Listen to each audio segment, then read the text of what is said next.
Hi, everyone, and welcome to another episode Around the Fire on Spirit Reflections. My name is Fred Govea. Spirit Reflections is an ongoing series of bilingual conversations in English and Portuguese about people's personal and spiritual journeys, the tools that they found along the way, and how those tools shaped who they are and the work that they do today. We interview artists, philosophers, scientists, and religious people of all backgrounds to learn how they came into being. And in the process, we start getting to know ourselves better. So, if it's your first time here, please like and subscribe, follow us on Spotify. We have also a website, spiritreflections.org, where you can donate any amount and become a member of our channel and our community. And if you have any comments and suggestions for topics or guests you'd like us to interview around the fire, just drop a comment below and you'll be able to join us this way. Well, I have two guests today, and I'm really happy that they're here. They are entrepreneurs that found their way in Brazil, and they met here under very cool circumstances that we're going to discover.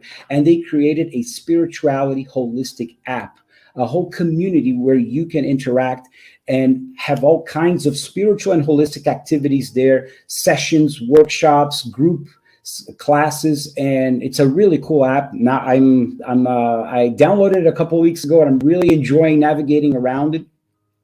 But first, before we talk about the app, we're going to get to know the bit. Estrela and Marta. So without further ado, let's invite him here around the fire. Estrela and Marta, welcome. Morning, Hi. Brett.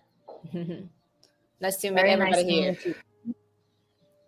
Welcome around the fire, Spirit Reflections, morning, afternoon, evening, whenever people are watching this or listening on Spotify. We're going to hope that they get inspired to join the app, which is for now available in Portuguese, but we're going to talk about that later in the podcast. For now, let's get to know the two of you. How did you find yourselves in Brazil? So I guess start with the beginning, where you're from and your upbringing, where you were based first, and then we go from there. Sure. Yeah. So maybe Marta can introduce more about how she came to Brazil because she actually has been here much longer than me. So we're both originally from China. I came here last year, last September. So literally 1 year. And I have been enjoying so much here for everything, people, culture, food, climate, everything here. Yeah. But Beautiful. originally we're both from Asia, What part of China? Shanghai. Yeah. Shanghai, beautiful. I've had the pleasure of being in Shanghai, an amazing city, delicious food. Amazing. Yeah. Yeah. Marta can introduce more about her background. She has much Okay. longer connection with Brazil. Take it away, Marta. Yeah. When I were in university, I studied Portuguese. That's how I learned Brazil and how I came to Brazil. And I did 1 year of exchange here in the south of Brazil called Porto Alegre. It's a small and very peaceful city. And then after graduation, during my period, that time breaks is very strong words like the Brazil, Russia, India, China, four countries. So I think maybe China will have more connection with Brazil in the future. So I started to find opportunities to work in Brazil. Then I came here like around 7, 8 years working in Brazil marketing. So especially in the technical background. So So actually, mm, just make sure I understood you. Where were you from in China? I'm from in the north of China, but I also stayed in Shanghai for a long time. Shanghai. Got it. I'm Yeah. curious, what made you decide to make the move to Brazil? Actually, after my graduation, I met a football player, Argentina football player, but who played in Brazil. His name is Dario Gonga. He played Uh in huh. Fluminense that time. So, but then he transferred to China's football club. So I was Okay. his translator. So that way I learn about Brazil. And I came to Brazil several times with him. So I learned a lot of Brazilian culture and the market. Then I became very interested in this place. It's so different from our culture and our country. Then I decided to move here. And how was the first few months as a resident? Because one thing is you travel for business or for tourism. Another thing is when you actually become a resident and move there. How was that impression for you, Marta, first? Mm, To be honest, before I came here as a tourist, mostly or business trip, even though I stayed here for like 6 months or even Okay. longer. Yeah, but I came back, went back to China. But this time, when we are doing AuraPura, I decided to do my residential visa here, and I decided to buy a apartment here in Brazil. So to be really Brazilian, and I feel it's like a shock for me. It's so different because before, when you stay in hotel, you feel like you're a tourist. Right. You don't know the good restaurant here, the interesting like a gallery or activities in the city. So before, I thought São Paulo maybe is indifferent and the big city. That's all, just like every big city in the world. But Right. when I really started to live here, I can feel the people around me, my neighbors, my co-workers, and I made a lot of friends here, even a boyfriend here. So yeah, that's way I started to try out the Brazilian food, to try the real culture, to go out to hang out with Brazilians, and I think it's totally different. And that's how I really know about the culture here. Gotcha. And I'm curious, Marta, at what age did you catch yourself thinking about topics like spirituality, religion, philosophy, life after death, paranormal? When did that come into your picture? It's about early, uh, like 19 or 20 years. But first, it started with the philosophy because I want to learn about the meaning of life. Then I tried several philosophers. I read a lot of books. Um, then I found that actually there's no meaning of life. Everyone is the same from your birth until your death. It's a journey here. You can't try to find something really meaningful. The thing is, you need to enjoy your life. You need to enjoy every minute in your life. Since then, I started to the spiritual tour. And was there a particular author or book during your journey reading up about philosophy that really struck with you? A particular author or a philosophy It, school that shaped you more? it's a French author called Gamu. Gamio. Yes. Have you ever heard it? I have not. No. Yeah. Because all the book I read is in Chinese, so I don't know if the pronunciation is right. But then I can send her his name and the book, the Yeah, name to you. we'll put it in the description of the video for people that are watching to read up about it. Yeah. So he wrote a book about Sisyphus. There's a god called Sisyphus, and he was punished by the god. And then his work is to roll a huge stone to the top of a mountain, and then Forever, right? yeah, that's like a punishment. So also it's a challenge for him to think about what the meaning of this work, of this life. But then he figure it out. Like you don't try to find the final meaning. The meaning is that you know this sense is meaningless, but you still continue doing it. You conquered it, and that's the whole meaning. Maybe it has something to do with the duality of our world, where we are trapped in a physical form and we just have to roll the rock all the time. But at the same time, Yeah, in our hearts and our mind, we can be connected to the cosmos, the universe, with something outside the physical senses. And that is what nurtures us, right? yeah. I have a whole study that I have on this channel here on Spirit Reflections on the Tao Te Ching by Lao Tzu.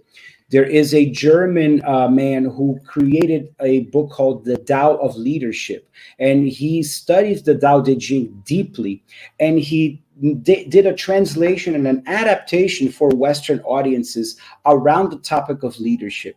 And it's one of my favorite books in all of humanity, the Tao Te Ching, Lao Tzu, the philosophy, because the way he talks about nature, the simplicity of the 81 verses for me have a lot to do with what you said. Not trying to find meaning, find answers, but just connecting to nature and our surroundings and being at one with it. And you'll be able to somehow magically, intuitively understand what the next steps are in your life, right? Beautiful. Estrela, why don't switch gears? Tell us a little bit about you. We're going to be going back and forth a little bit. Sure, for sure. Yeah. I think if we talk about spirituality, I think my first connection is a funeral I attended when I was very young, in my grandma's like a village, like in a small city in China. Then I figure out like, oh, there's difference between the living and dead. And I Mm, watch how people in China celebrate, or like how they do the ceremony for the living people, for the dead people.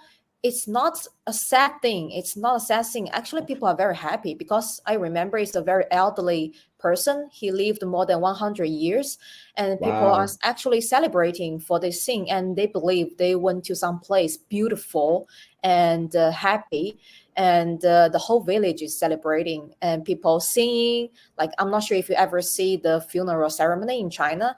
People No, sing, dressed up, and have different like dolls made from wood, like different kind of decorations.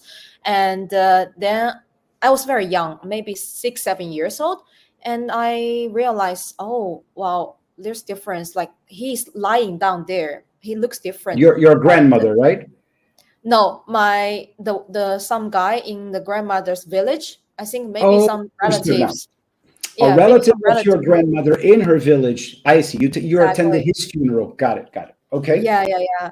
So then this is the first time, and we also have some channeling woman and spirituality, like woman. They're doing some mantra and saying something, and this is the first time I got connected. And this culture is actually very popular in China, but I have no knowledge about that when I was very young. And Yeah, Estrella, how old were you when that happened in this funeral? I think 6, 7 years old. Yeah. Wow, that's powerful because in Spiritism, which is one of the philosophies that I studied deeper, and as you may have know, Marta, in Brazil is very big, even though it started in France but expanded a lot in Brazil. We understand that in the first 7 years of a person's life, they are much more open. They're centers of force. Their energy is much more connected to the spirit world. And so when you go to a place like this, your spirit really feels the environment, is able to absorb and truly connect with it. And I think it comes from such a culture of wisdom. Of course, it's 5,000 plus years of wisdom in the Chinese culture when it comes to philosophy, religiosity, and spirituality. And I think it's such a wise way to say goodbye to a person that dies, because we read a lot of the books by André Luiz, which was channeled by the medium Chico Xavier, Chico Xavier. And there's a lot of situations that they tell in those books of family members crying desperately, and inconsolable, and they're like so angry that the person has died. And from his vantage point, because he's telling the story of this book from the vantage point in the spirit realm, he's watching, and the spirit mentors are there saying, look what happens. All of this crying, all of this rage, all of this desperation is creating a magnetic layer. that's actually making the spirit feel trapped inside the body, and they can't really let go and be able to ascend to a higher place where they are ready to ascend, because the family members are there in that kind of an environment. And so many times what they do is they will put some vital energy onto the person who's like dead, right before they die. And then the person just feels like, oh, I'm so much better. And then the whole family relaxes and go, oh my God, thank God. All right, let's go out for some coffee. Let's go take a break. And when they leave, that's when they disconnect the spirit from the body so that they're ready to go. Because then the environment is much cleaner and lighter. So when you tell me that people actually have a positive, joyful celebration around the person's departure, can you imagine the beautiful energies of support that every Yeah, person there is emanating, so that that spirit can make the transition in a much better way, right? I believe so. Yeah. Fantastic. Okay, Stella, this is fascinating. And so you asked your parents what happened. Did you remember what after the funeral? What was the next step in that story that you can tell us? I remember after the ceremony, everybody need to cross fire. I don't know why, but it's a tradition. Everybody need to. I don't know if Marta has experienced, but we need to cross a fire. We need to jump through a fire. Like you're gonna be clean all your bad energies, and you're gonna have all the good energies with the rest of your life after the funeral. And that's what I remember for that scenery, and it's very impressive. Yeah. Nice, beautiful. Okay, so then take us to the next moment in your life that you recall in your childhood when you start to question about your place in the world, the meaning of life, as Marta said, or any spiritual layers to your life that you caught yourself wondering. I think from especially from high school, I started read a lot. Um, then I think I shared the similar value as Marta. I believe like from very young age, I established the life value. Like I think life is meaningless, and you only create the experience. You only create all the things with your own hands, with your own foot. So that's why we are marching so far away to from China to Brazil to create something from scratch. The project we're doing right now is actually we're not doing anywhere else. We're not doing United States. We're not doing China. We had nothing to build upon, but we built this in Brazil from zero. So I do believe in my whole like past 30 years of life, I do believe everything for me, you need to experience, you need to grasp the everyday. So my philosophy for life from about 5 years ago, my life is a little bit like my life philosophy is like I live from 60 years old. So it's like a tick tock, like the way of my living. So I never fear of death, like if it's coming tomorrow or next week or anything. Like this is my philosophy for life. Yeah. So your philosophy, you mentioned 60 years old. Yeah, actually, a couple of years ago, I feel okay. I think living until 60 years old is enough for this life, and I gonna extend. I gonna like live the best, the fullest of my life in this way. I told Marta before, like it's a little bit funny, but in this way, I feel okay. Every day, I need to do the thing I I'm see. thinking right now. I don't wait. I never I gonna see. wait for anybody.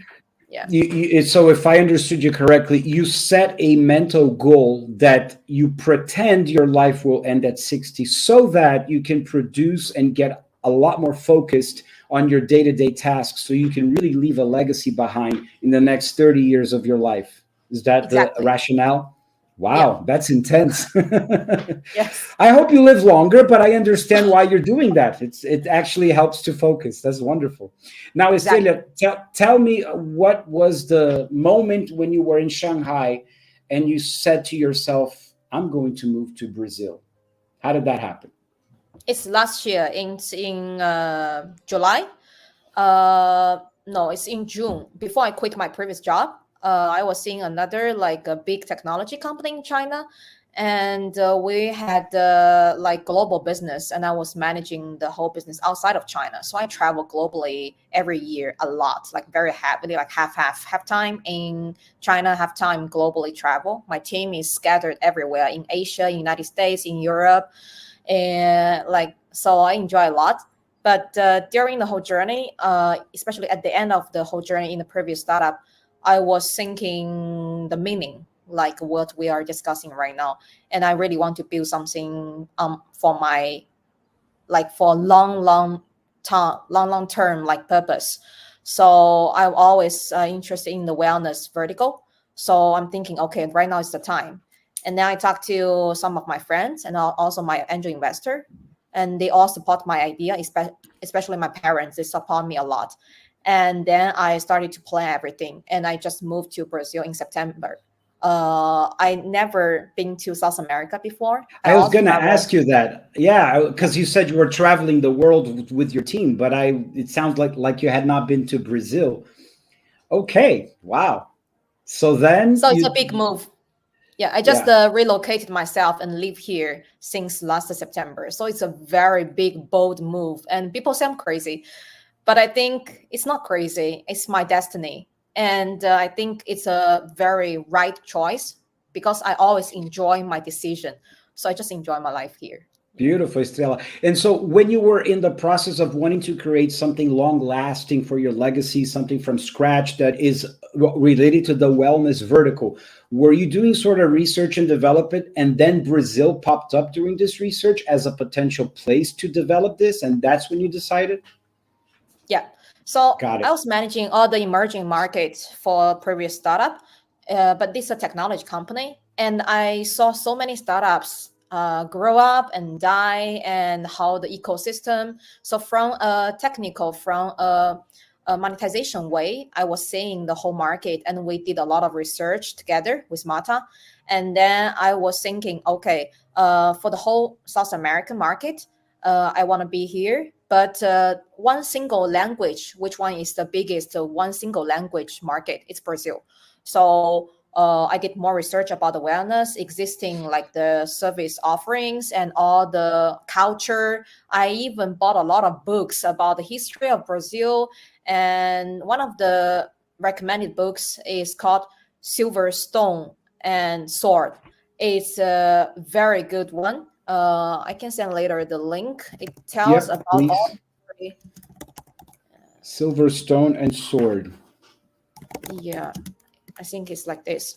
Yeah, this one is very highly recommended. It talks about all the history about the colonization and the natural resources in Brazil and everything here. So I understand a little bit more about Brazil, and then I just moved here. One Wow. single ticket. So Yeah. you just got a plane ticket, Shanghai, Sao Paulo, and you landed. Tell us about the first weeks as Estrela in a new place. How was that culture, new language, new country, new everything? Sure. I think the most surprising thing is I figure out people here don't speak English. That's very surprising. So I Yes. studied in France before. I did an exchange program during my master. So I speak French. And I learned Spanish before a little bit because I like dancing salsa bachata. So I try to understand the lyrics. Ah, So I nice. learned Cool. Spanish a little bit. But here, Portuguese is like I have zero understanding. So in the beginning, it's very difficult to communicate with local people here. But luckily, I have some connections here, friends. So some of my friends helped me in the first couple of weeks, and then I found an apartment, and then I moved in very quickly. Then I started to try to find a local like partners and to do more research about the market, to chat with the users, chat with the experts. We started all the interviews and do all the preparation for the app launch. So it's very fascinating, the totally different culture. Yeah. Yeah, and I applaud you for the courage and for being so proactive. I'm curious, did you and Marta connect online while you were still in China, or did you meet her for the first time when you were already here in Brazil? Our first call is in China, but we actually never met each other in China because I think our first call is in August last year. and we are introduced by a common friend, who is also from TikTok, and Marta was also early employee for the whole Latin TikTok, the market opener here. So Marta is in another city, and I'm in Shanghai. So we chat a lot online, but we never met in person in China. The first time we met is when she came to Brazil. Yeah. Ah, okay. So you were already connecting with each other online when Marta was still in China.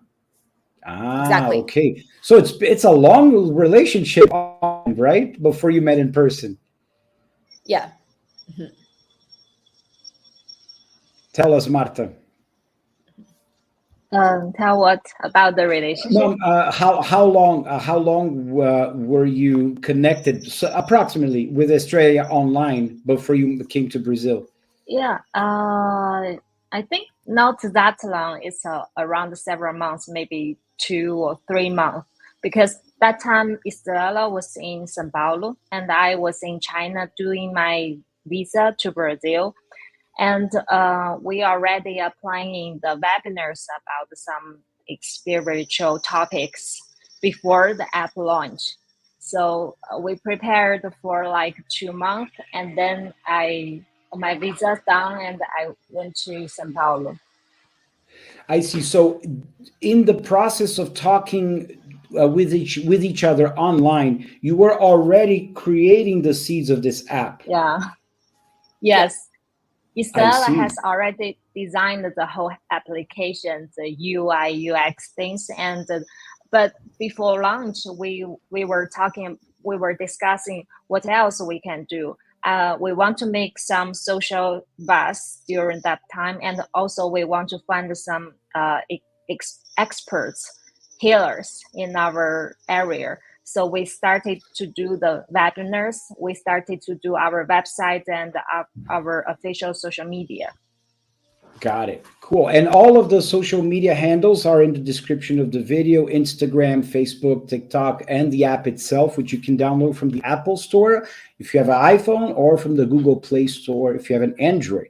Okay. So now we're in the point where you are both in person in Brazil, living here. Tell us, what was the biggest challenge that you encountered in launching the app, or one of the biggest Mm, challenges, whatever pops in your mind first, I guess. I think for me, the hardest thing is the beginning, because as a marketplace for both experts and the users, so we need to find where the experts and where is the users. If you have no experts, there won't be users. And Right. if you only have experts, very difficult to attract users. So in Right. the beginning, we struggled a lot about the strategy, the cold start strategy. How can we Right. get the attract experts and users? And finally, we got our first step, because we already have done like 12 webinars during that time. And we got around thousands of followers on social media. So several of our followers, they are experts, they are therapists. So they started to we started to connect with them and convince them to try our platform. And after we got the see the users and see the experts, then I think things going faster than before, like the And flying whale.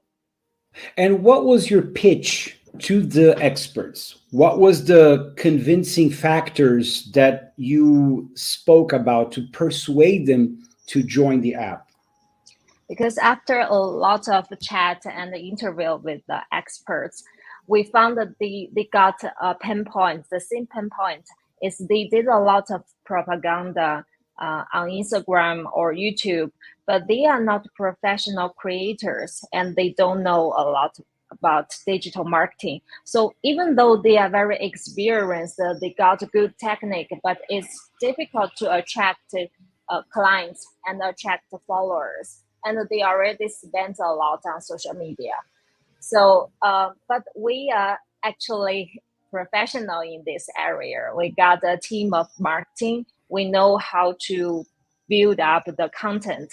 So we talk to them how we can help them with the marketing, and how our users actually in our platform are very vertical to this area. They have the real demand, so it will be easier to build connection with the clients.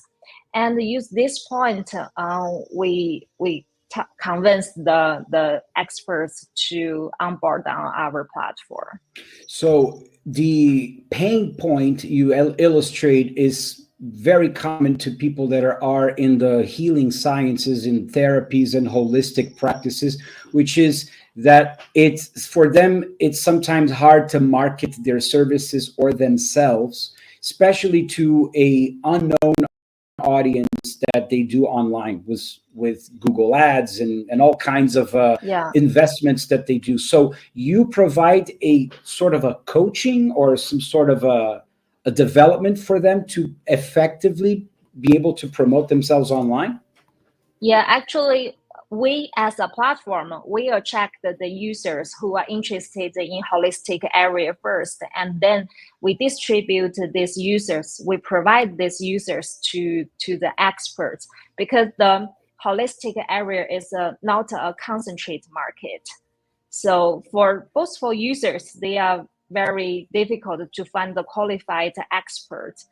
So we like a bridge or like a connection for both users and the clients, for both users and experts. Got it. Estrela, anything you'd like to comment on our conversation here? I think the co-star strategy is really important, especially when we are so small, like a new app in Brazil, and the whole ecosystem here is actually not very friendly for the mobile apps.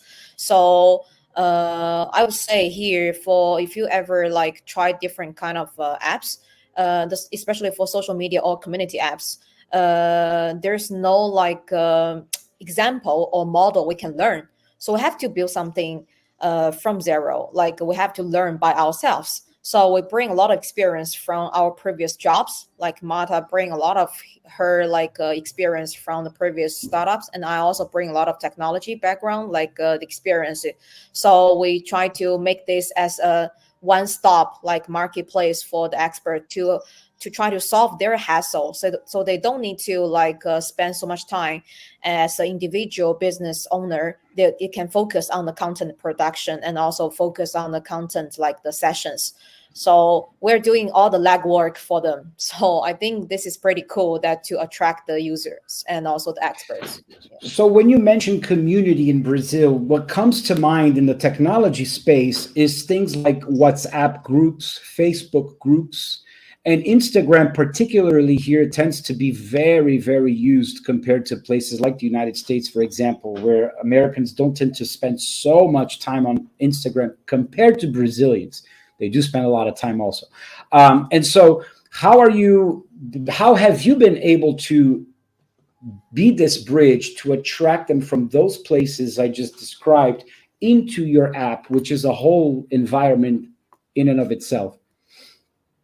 Yeah. So Marta is more expert. I just phrase a little bit here. I think one thing very important is we're building a passion community here. The passion community is totally different from the horizontal big, like, gigantic like ones like Instagram, Facebook, or TikTok.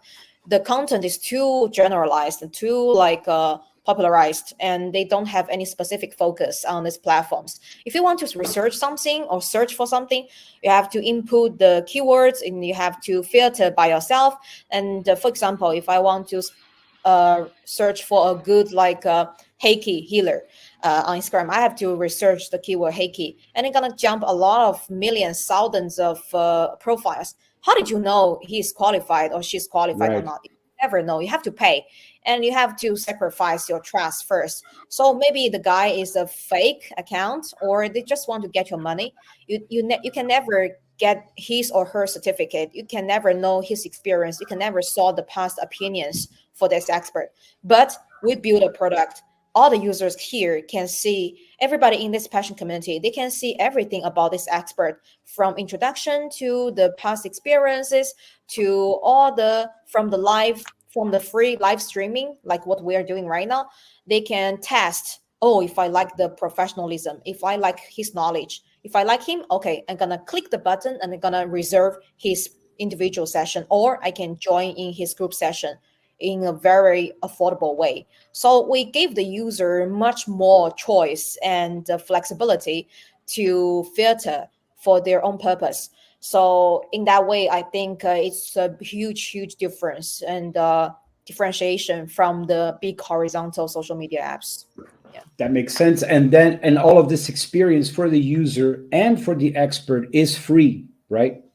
Yeah. totally free. When you download the app, register the app, when we offer a lot of free utilities. If you ever already used our app, we have the free synastry report, we have the free horoscope, we have the free mapa astral, the natal chart Mm-hmm. map, and Yeah. we have so many interesting things. Tarot, we also have the AI tarot reading for you. So yeah, and for the tarot part, it's all originally designed by my designer, so it's very inclusive. Yeah. Yeah, it's a very beautiful design. I really love the colors. And there's something here that, correct me if I'm wrong. I'm wrong. I'm not in the tech space, but it's like the incentive of the gamification of the experience, where if the user does some tasks, the user earns some credits, and this credit functions like a currency, which the user can then use this currency to pay for a private session with one of the Exactly. experts, right? Tell us a little You're bit right. about that. So Yeah. we designed the daily checking, like the system. Yeah, Marta can introduce more. So the whole purpose is actually to get more higher retention for the users. But actually, we do offer a way for people to earn the free credit so that they can pay for the service. And I think this is very attractive. Yeah, Marta can introduce the details. Yeah, just as Estrela said, we want, because we know that a lot of users, they are hesitant to pay because they Right. don't be familiar with our platform and with the experts, or someone they just have some financial issues. They don't have extra money for holistic therapists. So we build up all these gamifications that users, by using our application to get monetized, like our currency on the platform. With this currency, they can do the reports, sanitary reports. They can have the sessions or consult with our experts. That's like a little try before Like a the trial period, yes. a So free in this trial. way, yeah, people will feel very interesting, attractive, and also it's not a huge burden Yeah, for them because to use. the only risk they have is their time. They're not necessarily investing something out of their pocket, which they might not be happy with. And so there's very little objection for them to overcome in that scenario, right? Yeah, Now, that's how all does that right. work? How does that work from the point of view of the expert themselves? Do they have to offer free sessions then individually for these Yeah. people, or do they actually get paid for them in real money? They get paid for real money. It's our platform that will pay for our users. So the platform will pay for the experts' private sessions that they do with your users on the app. No, actually, it's like this. If the users, they use our platform currency by gamification for free, and then we will pay for our users for the sessions. But also, like a marketplace, our experts can do the paid sessions and consult here, and the users will pay for them. So, got it. Yes. So let's say I'm an expert and I log into AuraPura and I create my profile as an expert. I'm also a user, but I also create my profile as an expert. And let's say I do family constellations professionally also. Okay. So I put that up. And a user somewhere in Brazil likes family constellation, looks at my profile and decides to book a session with me privately. How does it work? The next steps. That user has to earn some currency credits first in order to pay, quote unquote, for the session.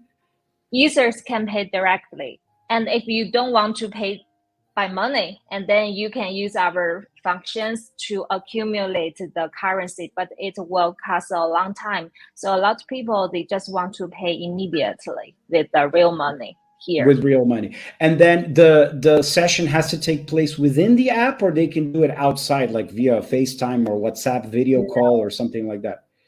We provide all the tools, the live streaming tools, the like Zoom, the features like Zoom, everything here is one stop shop. Beautiful. Estrella. Yeah, everything is so we try to offer the seamless experience for users. So from the profile checking to reservation to session carry out, like everything, and the review for the to leave a comment for the expert, and the repurchase, everything, and also content in the community, everything's within the app. The user don't need to leave the app, and also payment, everything. So the experience is much more seamless, and the retention is much better. Yeah, you mentioned something that's so important, which is the reviews. And it's the consumer experience is so much driven nowadays by reviews. You don't go to a restaurant today without checking reviews online first. I mean, it's such a driver of decision making. Why wouldn't it be the same for a personal consultation or a session with somebody in the holistic arts, right? So yeah. I think that's very helpful for experts as well as for users. Now, the question that comes to mind is, how is all of this getting funded? So when I just built the project, I got some small angel money, angel check for me to be here, bootstrap. So about like a couple months ago, we raised the pre-seed round, a total about 3 million reais. And I have investors from Brazil, from US, from Asia. So they believed the thesis, and we share the same value. And then we got the money to continue the operation here in Brazil. Yeah. Beautiful. What are some of your goals for AuraPura? My goal for AuraPura, is to become the largest mindfulness community in Brazil. And when we because we just launched for a couple of months, and we do have the plan to expand into other markets, for example, Spanish market. But in South America, like Spanish-speaking countries are very scattered, like here and there, small different countries. And actually, the culture and language is all very different. So we are very careful and cautious when we really start to expand. We want to prove this thesis can really like fully function like very well, and then we will expand into the Spanish market. And also, like in United States, right now you have about 1/3 of the population speaking Spanish, so we can also like to expand into the US market. But we're not in a hurry. We want to focus our limited resources right now. Yeah. Beautiful. Prove the concept in Brazil, and then if Brazil is a launching pad for other countries, then that's where you learn all your lessons. Yeah, the PMF is very important. I don't want to irrationally expand, try to speak a big story and try to scam some money. It's not my way. I want to do something step by step, solid. Yeah. Beautiful. Awesome. Well, the links for you to download the AuraPura app are in the description of the video. If you have iPhone, if you have Google Play, go there. You create a free profile as a user. And when you're setting up your profile, you can even check what are the things that you like. If it's tarot, if it's astrology, if it's meditation, yoga, they have all kinds of different specialties that you can create your profile with. Any last words, ladies, for us to end our podcast episode here that you'd like to leave on Spirit Reflections? I feel today is also very great spiritual connection with you here. When you did the starting, like the meditation, prayer, everything, I feel my aura today is all elevated, and I think I'm gonna have a very good day, and I hope you too. Yeah. Thank you very much, Estrela. Pleasure to meet you here on Spirit Reflections Around the Fire. Marta. Yeah. Thank you, Fred, to give us this chance to let more people know about AuraPura, and we really hope that AuraPura could help a lot of users here in Brazil. Beautiful. Yeah, for those of you that are watching, many of whom are Spirit Reflections followers and viewers, many of them speak two languages, Portuguese and English. And so if you are living in the United States, you can still download the app in Portuguese and be able to find your way there with experts and discover the different sessions that they offer, which is a really cool environment. Yeah, thank you so much, ladies. I hope we meet in person soon. And for all of those that are watching this episode, I'll see you in the next one around the fire. Thank you. Thank you.